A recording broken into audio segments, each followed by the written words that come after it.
প্রিয় মাছ চাষি ভাই ও বন্ধুগণ, আসসালামু আলাইকুম। আশা করি আপনারা সবাই অনেক ভালো আছেন।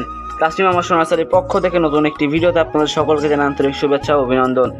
প্রত্যেক দিনের না আজকেও আমি হাজির হয়েছি আপনাদের মাঝে কীভাবে বাণিজ্যিকভাবে মাগুর মাছ চাষ করে লাভবান হতে পারবেন এই বিষয় নিয়ে। সাধারণত মাগুর মাছ আমাদের দেশের বহুল পরিচিত একটি মাছ। এই মাছটিকে চেনে না এমন লোক খুঁজে পাওয়া খুবই দুষ্কর, কেননা এই মাছ আমাদের দেশের খাল, বিল, নদী, নালা সকল স্থানেই দেখা যায়। এই মাছটি চাষ করে যে কেউ অনেক দ্রুত লাভবান হতে পারবেন, কেননা এই মাছের রয়েছে অতিরিক্ত শ্বাসনালী। এই শ্বাসনালীর দ্বারা এই মাছটি খুবই কম পানিতেও বেঁচে থাকতে পারে দীর্ঘদিন। তাই এই মাছটি আপনারা নির্দ্বিধায় চাষ করে লাভবান হতে পারবেন। এই মাছটি চাষ করার জন্য আপনাদের বেশ কিছু পদ্ধতি অবলম্বন করতে হবে। এই পদ্ধতির মধ্যে প্রথমেই রয়েছে পুকুর প্রস্তুতি।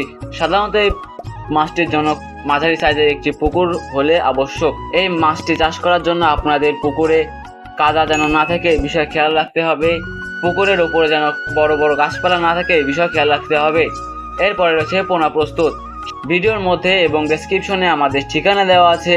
এই ঠিকানা এসে বা আপনারা আমাদের সাথে যোগাযোগ করে আপনারা মাছ নিতে পারবেন। তো আর দেরি কিসের, আজই চলে আসুন, আপনাদের নিজস্ব পোনা বুঝে নিন।